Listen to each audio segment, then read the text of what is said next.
heard you on my wireless back in 52. Lying awake, intent and tuning in on you. If I was young, it didn't stop you coming through. Ow, ow. They took the credit for your second symphony, rewritten by machine on new technology. And now I understand the supernova scene. Ow, ow. I met your children. Ow, ow. What did you tell them? Video killed the radio star. Video killed the radio star. In my mind and in my car, we can't rewind, we've gone too far.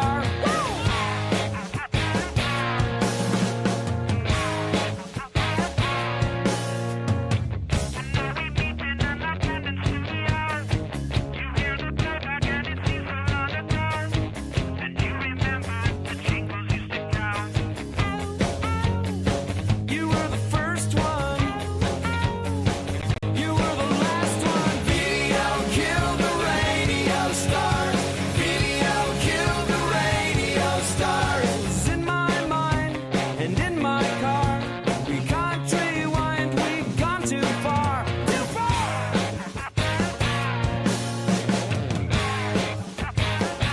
All right.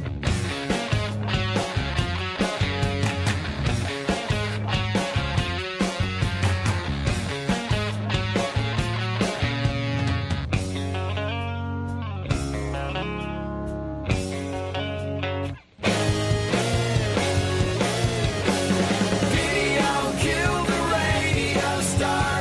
Video killed the radio star. It's in my mind and in my car. We can't rewind, we've gone too far. Pictures came and broke your heart. So put all the blame on VCR. You are the radio star. You are the radio star.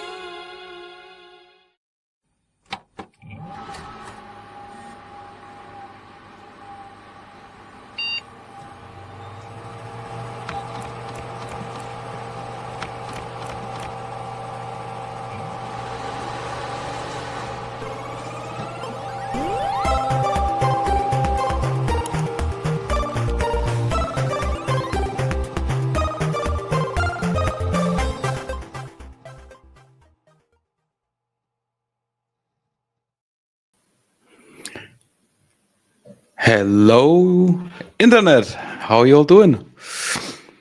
Today, I'm super excited to start a new series, and I think it's better to say the whole DHUG is super excited to start a new series, and the series will be about AI for developers. So we are starting with Replit, right? And I will give it up to Aman from Replit. All right. Thank Hi. you. Yeah. Hey, everyone. My name's Aman Mathur, product manager here at Replit. I'm super excited to be here with you today. Quick context on what we'll be doing. I'll share a little bit more about Replit, show it in action for a general business use case, and then my teammate Horacio from Replit will come in and also show some more HubSpot specific workflows. And then we'll have some time at the end for Q&A. And yeah, that's the plan for today. So quickly, a little bit about what Replit is. Replit is a tool which makes it easy for anyone to create software. We have a history as a collaborative browser-based development environment, but over the past few months, or few years, I should say, as AI models have gotten a lot better, Replit has really embraced and been one of the key players in bringing AI coding tools to the masses. Our product, Replit Agent, which we launched in September last year, has grown quite a bit. We've had over 1 million apps created with the Replit Agent since then. So quickly on what Replit does. Replit is a tool where you can describe your idea in natural language, write a simple prompt, and then get a working first version of it. We have a full suite of tools So you can take your ideas from just an idea formed in your mind to a production application. Right now, we support Python and JavaScript stacks out of the box.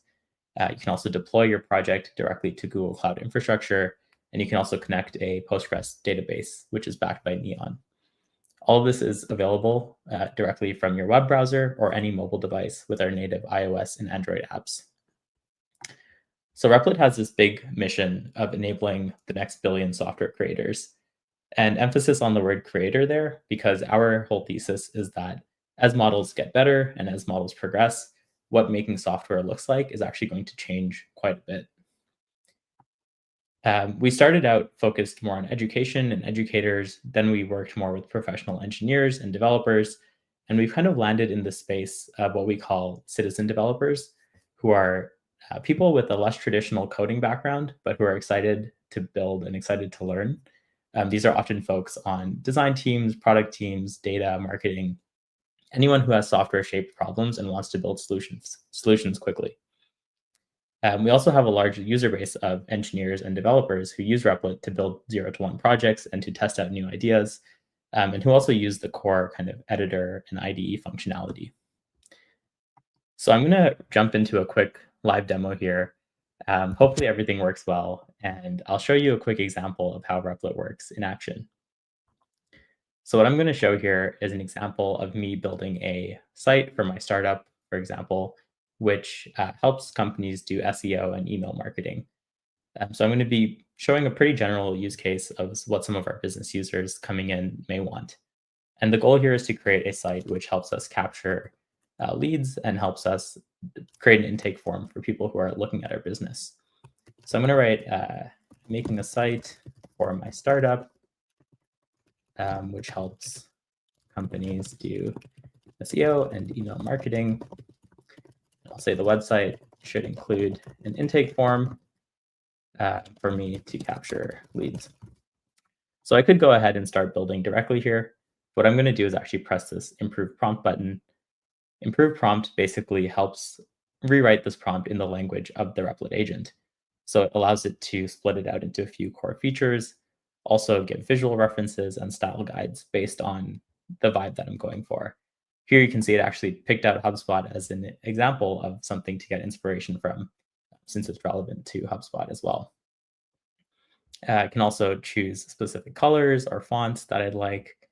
Could also, at this step, attach PDFs or CSVs, data, or even links to external websites that I'm interested in having the agent know about. But for the sake of this demo, I'm just going to jump into start building. Once I start building, one of the cool parts of the agent is that it can actually work with you to kind of come up with ideas and refine what you want to build. So actually, I'll zoom in a little bit here so you can see. So it's saying that it'll help me create a plan for a professional business website. And it's come back with this list of features that it could do in the future. So it told me step 1, build the initial prototype. It's also asking if I'd like these other things, maybe like client testimonials, a blog section, package, pricing tables, live chat support, all very interesting stuff. For now, I'm actually just going to approve the initial prototype for the sake of the demo. So once I press approve, you'll see that the interface here is split into 2 sections.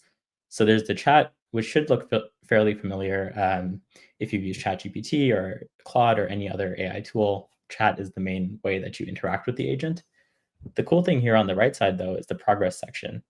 And this is where you can see the agent actually working in real time. Right now, what it's doing is creating a front-end scaffold of the project and also streaming that to me directly so I can watch it as it builds this application. And this is basically to give you a sense of what it's going to make. If I had provided more details in the initial prompt about specific details, maybe my company name, things like that, it could have tailored it to it. Here I gave a very generic prompt, so it's making a generic website with mock data, mock images, so it's pulling stock images to use across the web app.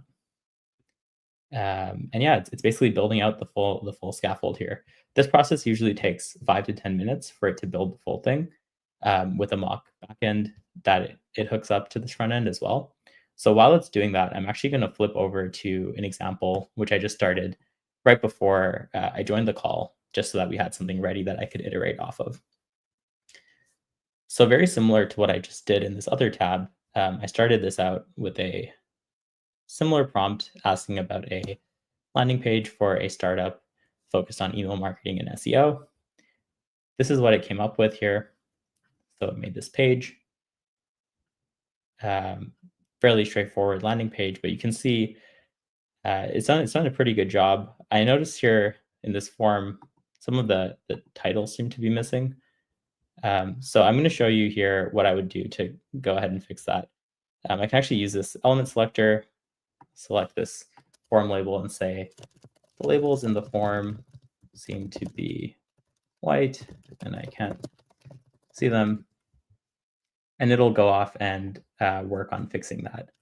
While it's fixing that, I can quickly show you how the agent actually works. So after that phase, at the beginning where it created the front end, it actually creates multiple files here.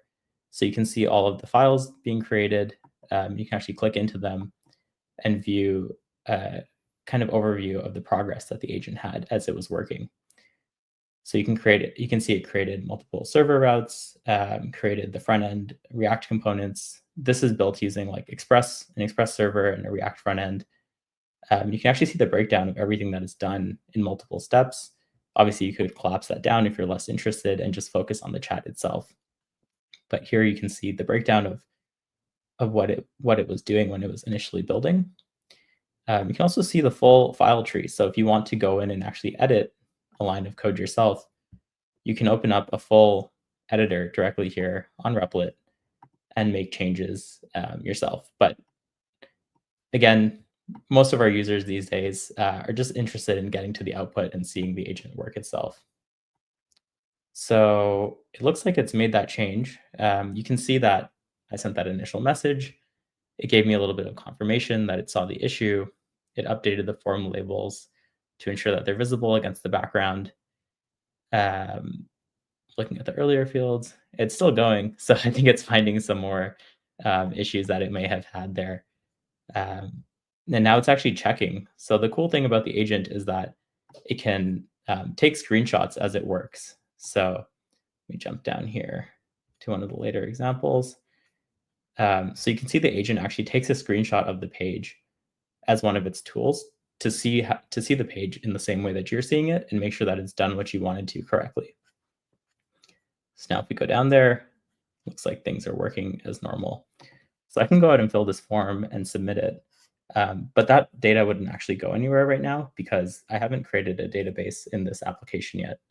So what I could also do here is say, add a database to save my data. So now similar to last time it was a pretty similar, simple front end change. Now it's actually created a database for me and it's telling me that I can manage it here. So while it's working on that, I will open up the database pane and give you a quick view into what's going on there. So this is backed by a Postgres database. We use Neon to help power our Postgres databases connected directly in Replit. And the agent has full access to understanding what's going on here and can write code for you so that you can manage your database. I can also view the data directly from here. Obviously, right now, nothing's in this database yet since we just created it. But once the agent has completed working and I have a few entries, I could actually view all of my data and also run SQL directly in this database tool. So one of our goals at Replit is to bring all of these pieces into one place so that you don't have to keep jumping between tabs, jumping between tools, and manage multiple things at once. So let's see what it's done here. So first of all, actually created that Postgres database. It also created a file here where it wrote some simple code to basically connect to that database. Also wrote a drizzle config file so that the database knows how to set itself up.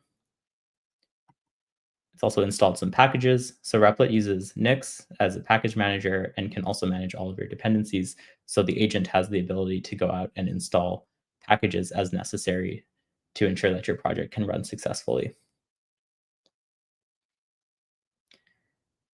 All right, so now it's actually creating an admin page so that I can view the registrations, which would be useful in this specific example, since I'd want to see where things go once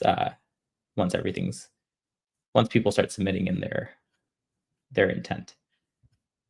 All right, so yeah, it's letting me know that it's made progress and it's continuing to work on the admin page. So it's going one step beyond just creating the database here and actually creating a useful page for me so that I can continue working with it. So while I was doing that, I'll show you one other exciting thing about Replit, which is the deployments tool. With deployments, we actually let you, again, directly from the Replit interface, deploy your project directly to Google Cloud. So you can choose between a few deployment options. In this case, I'm choosing an auto scale machine, which allows me to have a machine that actually scales up and down depending on usage. You can kind of edit the compute and RAM that you'd like here.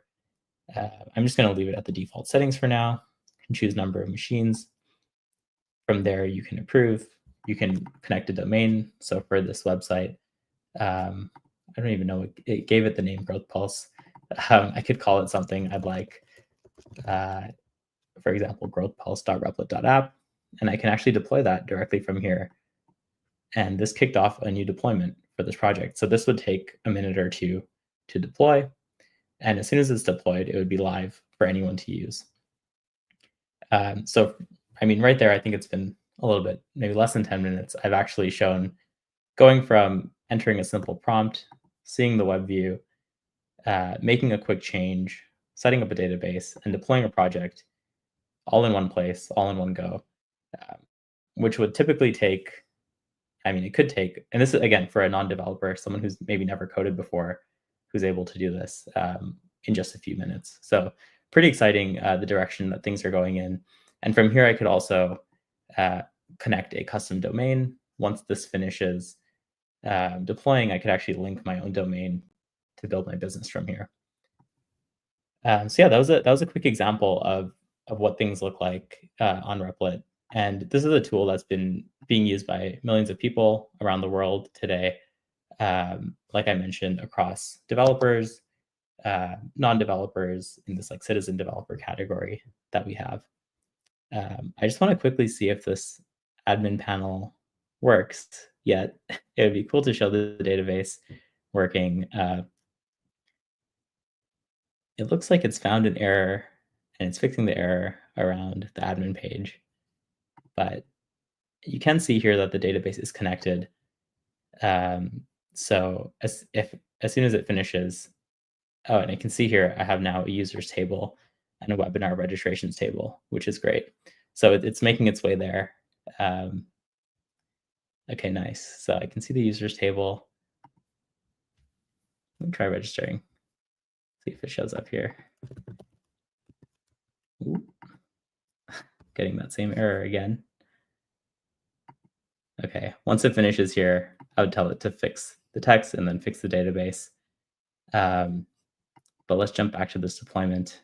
So you can see here, this link is now live. And this page is available and fully deployed. I'll actually send this link in the chat. I think it's sending, but yeah, this link is now fully live, growth-pulse.replit.app. And that basically shows end-to-end how quickly you can create a new project with Replit and get something live in front of your customers. Great, thanks for sharing the link there. And with that, I'll flip it over to Horacio, who will share a little bit more about how this could be useful connecting to HubSpot. I see there's a few questions in the chat about connecting to HubSpot, both via Docs or Figma and HubSpot integrated end-to-end. So Horacio can help answer some of those questions there. Yeah, perfect timing. Hi, everyone. My name is Horacio. I work on the business operations team here at Replit. So I myself use both of these tools, both HubSpot and Replit, weekly.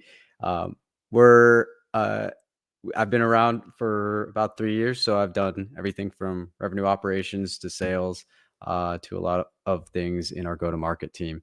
So excited to show this audience, which is primarily developers and HubSpot developers, how you can peel back the layers on Replit to get even more technical and in the weeds. So Aman kind of just demoed the main power of Replit Agent that's empowering lots of citizen developers, anyone from designers to product managers to software engineers on prompting the agent to build full end-to-end apps. But you could also use Replit to set up things like HubSpot, CRM UI extensions, or even create custom code actions that you could deploy. In the same way that you just saw Aman quickly 2-click deploy a full website, you can also do the same type of power to 2-click deploy your own custom APIs. So if you have any workflows, then it's just as easy to deploy those as APIs now. So the first thing that I'll show is the creation of Replit projects besides the agent. So Aman just showed from the main prompt how to create using Replit Agent by entering a prompt of what you're trying to build. But the history of Replit goes back for years, 8 years developing infrastructure that allows you to run and build on any framework or language. So anything from C, C# to Node.js to React, you can all start to run on Replit. The Replit agent, I will say, because it's an agentic product with lots of complexity behind the scenes that we handle to make sure that people can successfully build a full application, it stays on the rails of initially starting with either Python Flask or React TypeScript. So if you start with the agent, it will kind of lean hard into one of those two stacks. But if you want to choose your own technical stack, you can do so by coming to create an app, choosing a template, and then finding the language that you want to build with. You can also import existing projects. I saw that question pop up in the chat. You can import directly from GitHub. So if you have a GitHub URL, you can pull if you have access to that repository. Right now, I'm not logged in, so it doesn't look super nice. I haven't connected my GitHub account to this. So usually it would show the repositories I have access to. So yeah, let me just quickly type in some of the names that I see typing in. But yeah, let's get started by showcasing what it looks like in a project where I have gone ahead and started probably commands that you're all very familiar with, which is the getting started template for a CRM UI extension. So right now I've created this and I'm going to remix it, showcase how you can import HubSpot developer documentation to augment the CRM UI extension and see those results. But as you can see right now, I'm in this workspace. I've got my files over here. My project is called Getting Started, and I've got everything from a README to all of my Node modules and Node.js packages. And then here I have the assistant, which is sort of the step-by-step, more conservative version of the Replit agent. As you saw from Aman's demo, the Replit agent will sort of just jump right in and can build full stack features from the front end to the database to the back end logic. And the assistant is better for probably most of the people on this call who want to focus on a specific file and go step by step in implementing the tools. And as well, if you import from GitHub, only the assistant will be available. So just keep that in mind. If you ever import something from GitHub or use one of our language templates, the assistant will be available for right now, but not the Replit agent. That's again, back to the complexity of all the different tech stacks.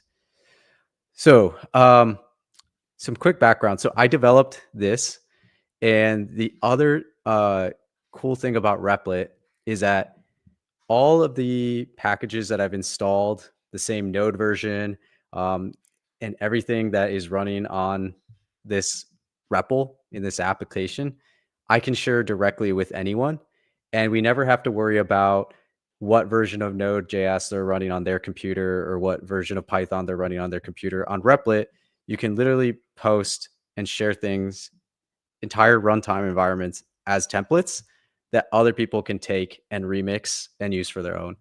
So I'm actually going to take this template, and I've got this incognito window open with another account. So you can see these are two different accounts. This is my work account and this is my personal account. So I'm actually going to pretend, you know, I'm a stranger on the internet. I see this awesome HubSpot template that someone else in the community, Lopez Horacio, has made. So I'm going to remix it and see if I can also get started with the template. So I'm going to remix it. And then in a second, we'll see what I see right away as like a newcomer. So we're going to open it and we see these were settings that I had preset as a developer for what files should initially open for the people who remix my application. So I get tossed right in. I see the nice chat window with the assistant. And then I also see the README that seems to have some instructions. So it just says, copy and paste the following message into Replit Assistant. So I'm actually going to go do that and just type right in. And some quick background. So what I did as a developer is I actually added some language, some instructions for the assistant to run. Once a user comes in and tells it to read the README file, I've included instructions for the assistant to run the shell commands to spin up and start running this CRM UI extension that I have in this project. So this could work for any of my coworkers who I also want to have and share the CRM UI extension to, or it could work for anyone in my community that I want to also experience the same thing. Oh, I'm now realizing my mistake though. Because I'm in an incognito window, I'm not logged into my HubSpot account on this browser. So I'm going to take a step back and I'm actually going to go pretend I'm doing the same thing and run the project from a known environment. So let me take this and I'm just going to say, I'm going to remix it. And then this is going to be my demo template. So same thing, forking the entire file structure, all the file contents. And then I'm just going to ask it to run the instructions that the developer has set up for me inside of the README.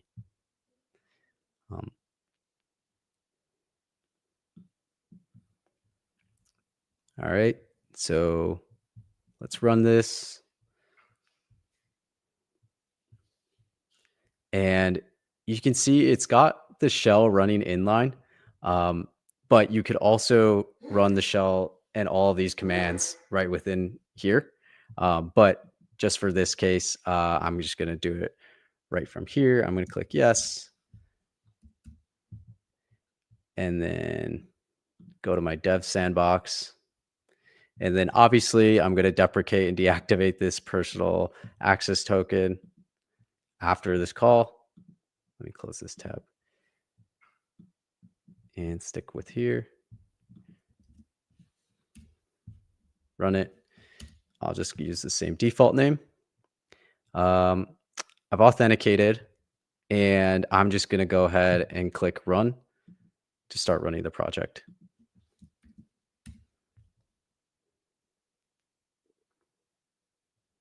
Awesome. So now I'm going to go and work over here and go view, start to view if I can see the app, which should be called, let's see real quick, example JSX. So it's the example card. Quick background, I seem to have uploaded it already to this account, but let's go see if I could find the card, the new card. So example card. Okay, so we've got multiple example cards. I want to identify which one is actually the one I'm working with within this project. So let's see. Oh, looks like I might be running it.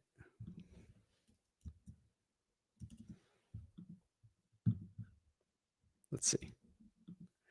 I might have been running the project multiple times, both in this inline shell and in this shell before. So let me just move things over to the other shell to make things a little bit easier and to read. So I'm just going to go inside of the project, continue, And it looks like another instance is already running. It might be in my old project. So let me go ahead and see.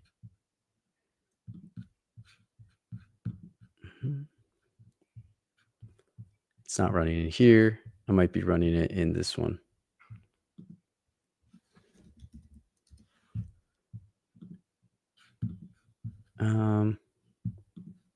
Sorry about that little sidetrack. Let's just go ahead and run it again one more time. Let's do HS project, HS auth. And we still have our personal, same one. Let's view the other account. Grab the API key or the access token. Let's do it one more time.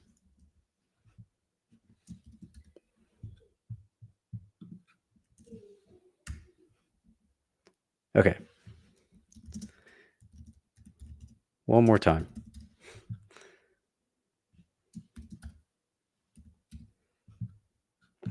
So the demo gods are not on our side today. Unfortunately, looks like I have some running instance somewhere else. So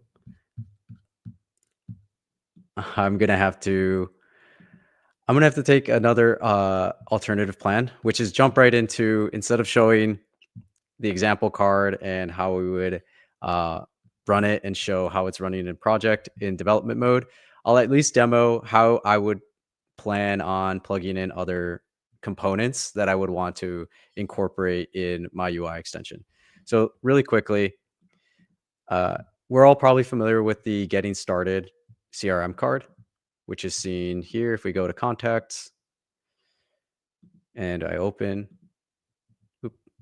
there we go. Looks like someone's already feeding in some data. So let me open Brian. We got our example card. If I wanted to go ahead and add another element, like say, for example, let's go down here and I want to actually, let's do an iframe modal. That'll be fun.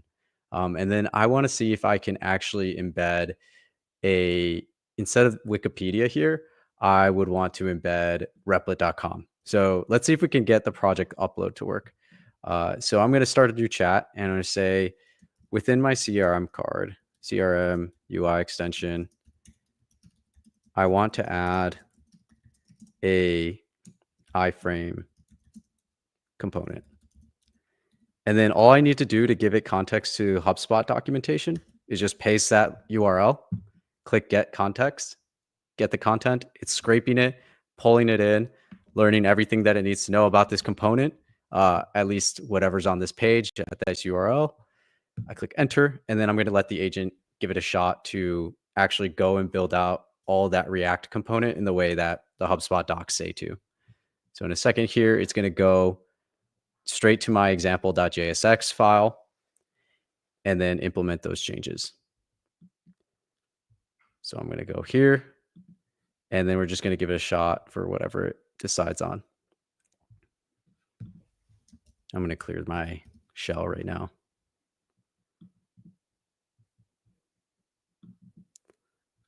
And then I'll scroll down to make that a little less. All right. The other thing is with the assistant, you can open a diff file to see all of the changes that it's proposing. And if you have any feedback on something that might not look right, you can provide it that feedback and it will go ahead and make those changes based on whatever you ask it. So, but for this one, we're vibe coding today and just going with the flow. So I'm just going to click apply all, and it's made a checkpoint. So in case I did hit apply all, I can always go back and undo the changes if it's breaking something. For the sake of this demo, I'm just going to go ahead and I'm going to try to upload this and see if that works instead of what we were doing earlier, which was running HS project dev. So usually we wouldn't do that, but since we're just connected to the development sandbox, I'm totally fine with it. But before I run that, I'm just going to quickly check my auth. And then one more time, just like authenticate within the dev sandbox. And then we're going to go be back. All right. Let's say accounts lists. Make sure we're logged into the dev sandbox. Looks like we're there. And now I'm in my getting started project. And then I'm going to click HS upload. Oh, HS project upload. Thank you for the SDK or the CLI for the helpful commands. And there we go. Oh, so the other thing to note is that you'll notice I never ran the npm install HubSpot CLI. And that's, again, because I started with the template. I had already installed that node package. And so all those node packages, the same node version, all the installation that happened beforehand. And even though it's pretty simple, it's like 3 commands, it's just installing one node package.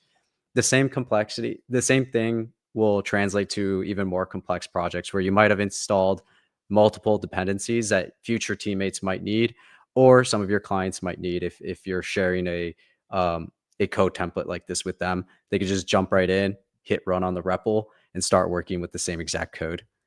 So we're going to go ahead and we're going to look for the getting started app within our project. So I'm going to go ahead again, click customize record, and it's probably going to be the last new one that I put in here. So let me go to add cards. We're going to look at example, and maybe it's this one. So it's this one. We're going to include it. Actually, I'm going to go back here. We're going to go to local dev, add cards, and we're going to do example card stream. Save and exit. We're going to go back.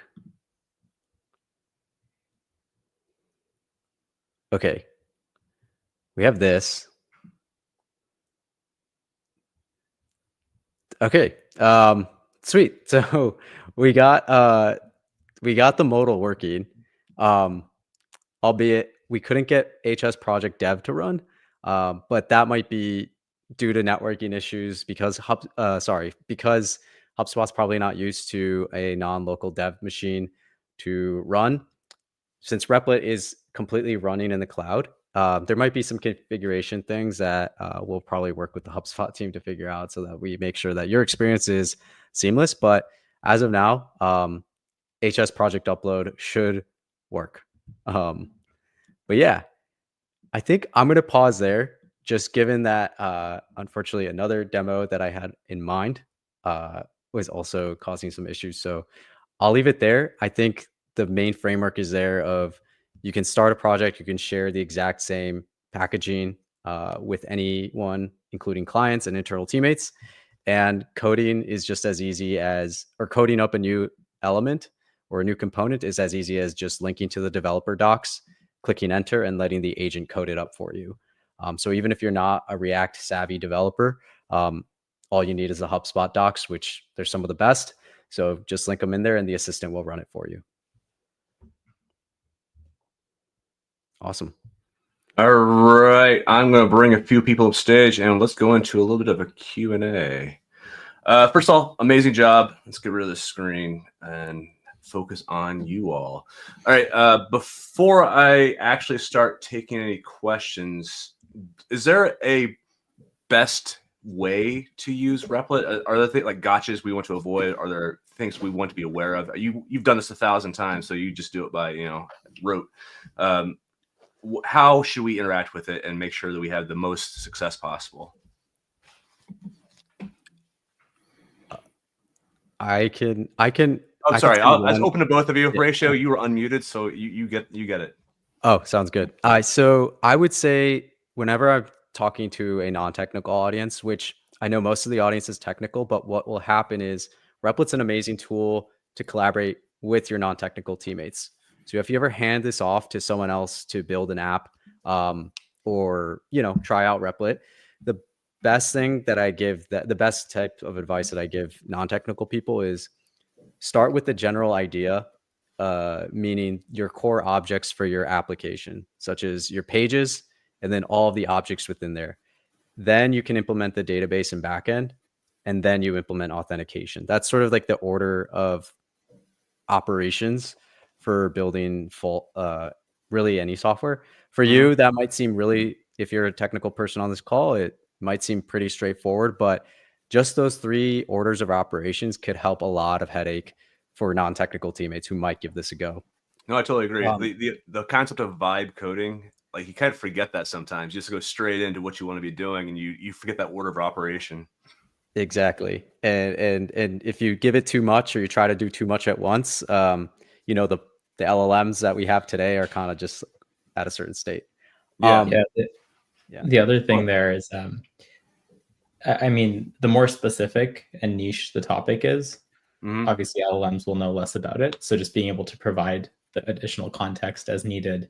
If you want something to look a certain way, giving it a screenshot of a mockup, or if you want something to use a certain data set, being able to like link to docs about that or provide the necessary information for it to build around that is always important. I think the best use cases and the most successful users provide the most context to the model to do what they need. And you also help with that, right? So once you're initially writing in what you want to be doing, you can ask Replit to refine that prompt, correct? Yeah, exactly. I found that everyone kind of forms their own best practices, though, around these things. You kind of learn how the agent works over time and the right level of information that it'll need to get what you want. Some people also prefer to let the agent just go off and do its thing and then work based on what it created, because it's also a great creativity tool. So oftentimes people will maybe create multiple versions to achieve the same thing and then choose which one actually is the closest to what they initially imagined. I have a ton more questions, but I'm going to try to be not selfish and allow some of these audience questions to come up here. Let's see. Borderline asks, can we use Replit by Figma and HubSpot integration from end to end? Horacio, I'm going to send that one to you because you've been working with the HubSpot instance the most. So do you have any thoughts on that, or have you even like thought about it too much? Yeah. So I think the closest thing that we have to an integration that I can officially say is that with what I demoed, which is pulling in the docs, reading them. And I can kind of give a hint because we don't have a deadline yet, but everything that I just did, running the shell commands, or even pasting in the core docs for the getting started guide, will hopefully be as simple, will all be integrated and recognized by the Replit agent or assistant. As soon as you type in, I'm building a HubSpot developer doc, or I'm building a HubSpot developer app, or I'm building a CRM UI extension. There's a world where hopefully one day we work with the HubSpot team to have a blueprint that works in the background for the agent to recognize and just do all those CLI commands for you. Cool. And then maybe Aman could touch on Figma. Yeah, on the Figma side, so we actually do have a experimental plugin. We'll share the link out to that. I'll send it in our chat that we can broadcast afterwards. Grabbing it now. So this allows you to kind of connect a mockup and have Replit, the base product that Horacio showed, pull that in and create React components from it. In addition, we've also seen a lot of designers and people with Figma files just uploading screenshots or taking screenshots of the relevant components and having the agent build off of that. Obviously, it depends how specific you want to be. If your Figma file is more of a sketch, or if your Figma file is more of a requirements, there's kind of a spectrum there. So you can definitely play with that plugin, but we're also working on tools to improve the experience for design with Replit. Great answer. Michael asked a question that Horacio you did answer, but I kind of want to double click, as they say, into this a little bit. You can feed an existing project, and you showed how you can connect to GitHub to do this. Can you speak more to that flow? I mean, can I have branches in GitHub after I've done this, or is this all going to Replit at that point? How do I commit back and keep that the source of truth still be in GitHub? Yeah, absolutely. Am I able to show my screen again? If you would like to, I'd love for you Yeah. to share your screen again. Yeah, that'd probably be best. So there's two things. One is you can always attach a GitHub repository to an existing project. So I'm going to jump into this one. I was building this little app for people to manage their clients as an agency. So let's open it up, just get a quick view. It's called Agency Flow, very flashy. And it's serious enough where I want to attach it to a GitHub repository. We have a really nice GUI and integration with GitHub. So if I wanted to, all I had to go to is settings, enter the remote URL. If I have like a GitHub, like an empty one, maybe it's all set up, and then I could just connect it, push it up there. And the same GUI and integration would take place if I pulled in a repository. So if I go to create an app, import from GitHub, either click on something that's connected. So all my repository names will appear here. If I clicked on them, what would happen is Replit would, use the GitHub integration to pull in that repository. It would take a second to recognize what's the core framework or what's the core language that is representing the repo. And then from there, spin up the full environment with the core packaging and obviously the rest of your code. And then once that's pulled in, then you would get the same sort of integration and recognition of the branching. All the branches that you have in that repository would all appear here. So yeah, you can use this branching. And, if you prefer the terminal, you could always just use terminal git commands. Oh, cool. Yep. So provide the full experience. Yeah. Yeah, I love it. Moving on. AC had a couple questions that were actually addressed. I'm going to pull your screen off here now, Horacio, which was access to Google Docs. You demonstrated how to do that. I don't think we need to go over it again, but yes, you do have access to Google Docs and they are real time, right? This is up to date. So once you put it in there, it's going to scrape that and it'll be the most up-to-date version of the docs we have, correct? Like a Google Doc that you have, or no? I think the docs. He's talking about the documentation. Docs. Yeah, absolutely. Google's notoriously tricky, though. Obviously with just like setting up a cloud environment and like plugging in the right API keys. But within Replit, we have a tool called Secrets. It's got a little lock on it, and you can store all your environment variables in there securely. So I know what I was like doing willy-nilly with my personal access token right there. Usually you can store those in secret environments for any other like APIs, but I know HubSpot's integration is a little different. Yep. Ace also asked, what about the HubSpot CMS React? And I think that was kind of dealt with when you did the UI extensions, because it's basically all going to projects. You can use a CLI inline. I'm talking a lot. Horacio, you go ahead and speak to this. Yeah, same thing, same CLI. The only tricky part is what I ran into just now, which is sometimes the project dev is a little finicky, just because for how there's something we have to work with between our two engineering teams.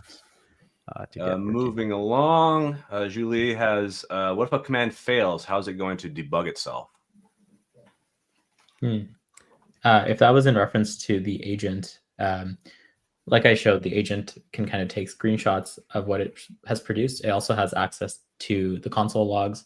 So if it's noticing that an error is happening, the agent will kind of go in a loop and try to figure out why that's happening and try to solve it by either editing code, by creating new files as it needs, or even sometimes by asking the user to do some manual debugging and tell it what has happened. So it's pretty funny. Sometimes it says, oh, can you go to this page, try this out, and tell me what it says after you click this. So there's this human and agent loop around debugging. But most of the time, the agent works until it gets to a state that is successful. Love it. Moving right along. This is not for you all. This is for us. Does HubSpot have any plans for providing such a training data for such AI models so that we do not have to work on that part?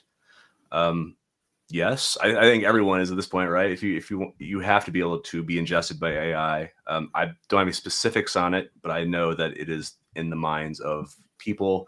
Any HubSpotters watching, you can feel free to comment in the chat if you want to be more specific about that. Then Paul McKershin, from a prompt, is Replit actually creating a native HubSpot themes, modules, and sections, templates, for example, from a prompt? Is Replit actually creating native HubSpot themes, modules, and section templates? Yes. I mean, you have to. I'm not really exactly sure how to answer this properly, Paul. Yes, it is creating the things. It would be React. I'm not sure how is it working with Hubble per se. Horatio, is that something that it does?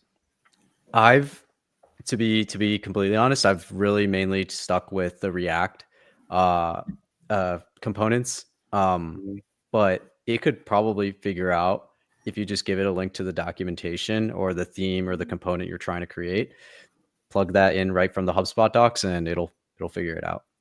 Cool. Paul, I'm sorry if that's not the most complete answer, but hopefully that works for you. I do have a couple more questions of my own, and if anyone has more questions, please go ahead and add them to the chat. What are the best strategies for when Replit just gets stuck in a loop and you know it just isn't solved? You keep on asking it to solve a problem, but it doesn't. How do we deal with that? Yeah, I can start here. I mean, one of the solutions that we have is the idea of like a new chat. So similar to other AI models, the agent has a context window of things that it knows, things that it's working on. By creating a new chat, you're able to basically refresh and restart. It'll still have context on your project, but it will allow you to kind of reapproach with a new start from there. So that's one of the things at the top left of the agent pane. You can do new chat and then send the message again. So that's often pretty useful. Depending on, and then it really depends on the nature of how you're stuck, what it is specifically. We find that there's like a long tail of potential like integration issues, for example. And there again, I'm just going to come back to making sure that it has access to the latest and correct documentation. So pasting that in as a link or pasting that in as a file for the agent to be able to read and understand is always quite useful. Those are the first two that come to mind. Horatio, do you have any others? I'm curious. Ways to get unstuck, I guess.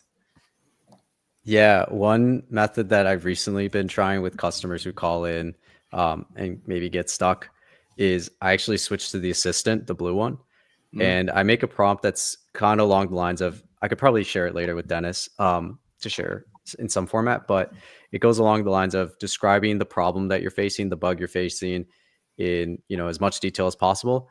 And then you instruct the agent, you create a list that says, the assistant, you instruct it and you say, I want you to research deeply every single file, function, or potential reason for why this error is occurring, and then write it to another file called instructions.md.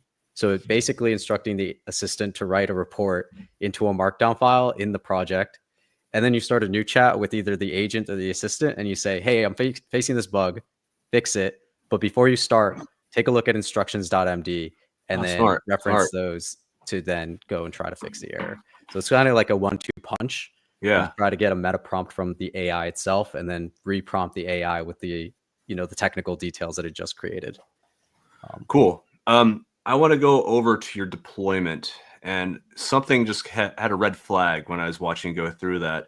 As a person who has had a bill from Amazon of like $3.7 billion, and as a citizen developer, I mean, that's a little scary. Like, it seems like it's a little too easy to actually like spin up whatever you want. Any safeguards there? Yeah, no, totally. It is definitely scary going into something where you don't necessarily know. I think on our side, we provide some safeguards. So we allow you to set a like billing notice. Once you've hit a certain threshold, we'll basically send you an email, send you a notification in app, just letting you know that, hey, it's gotten to this dollar amount. And in addition to that, you can also set like a hard shutdown if things really get too far beyond what you're comfortable with. But the benefit of the auto scale deployment is that it also scales down to just $1 at the lowest end. So if you're not using it at all, we have many people who just have many kind of toy apps or prototypes or tests, and those can keep running. But then, yeah, they may have a few that kind of take off and continue to grow. And if you're less comfortable with the auto scale deployment, we also have the reserved VM deployment, which has a fixed cost on a monthly basis. So that's another option if you'd prefer a machine that's that wouldn't necessarily scale with your usage. So if I'm just like doing a little test project, would you just recommend the auto scale, or should I go totally conservative on it? I would usually recommend auto scale, especially if it's something that you're just testing out, and you can keep it on some of the lowest settings just to get it in front of people and start testing things and scale up as needed. Cool. And to respond to Mark, yes, I have deep pockets just because of, I borrow from Dharmesh, our, founder. So that's the only reason. I don't have any more questions off the top of my head. Oh, no, it's a lie. I want to ask one more question. And it might be resolved in the GitHub part of it, but what are some best practices for working in teams? Yeah, we actually have a Teams product, Replit Teams. So what we showed here is mostly the individual experience. The Teams experience is very similar, but it has an additional feature called projects, which allows you to actually have a lightweight kind of Git interface on top of Replit, which allows you to fork and work on projects directly within the Replit tool. But Teams is one of the most exciting parts of seeing how these tools fit into workflows. So we're going to continue to invest throughout this year in making the Teams product better. But yeah, we'd be really interested from people like you, people on the call who are trying this out with their teams to see what type of feedback you have. We're always open to chatting more. But yeah, our general kind of principle is to make it as easy as possible for people who want to use Replit, but also let people use the tools that they prefer. So if you have a teammate who doesn't want to use the Replit interface, but still wants to work with you, they can still use the Git pane to run it locally. They can also SSH directly into the REPL, so they can use local IDE, but still use Replit's machine to collaborate and to write code directly into there. Brilliant. If people do want to get in contact with you, what's the best way of going about this? I'll send it to Horacio, who is like the front man for this stuff. We are a small team, so if you submit on replit.com/teams, it looks very businessy. It looks like an inbound form to nowhere, but trust me, like I will at least see it. We're a really small team, so I would submit your inquiry there, and we'll get to you. And happy to dive deeper, hopefully with better luck on the demo, if you ever are interested in learning more about how HubSpot could work in Replit. Beautiful. Horacio, Aman, thank you so much. Anton, if you have any more questions we should ask here, or are you good to go? Cool. So, hey, thanks all for coming, and let's talk more. See you all out there. Have a great day. Have a great weekend, and Thank you. Exploring the old AI business. Great. Thank you. Thanks, everyone. Thank you.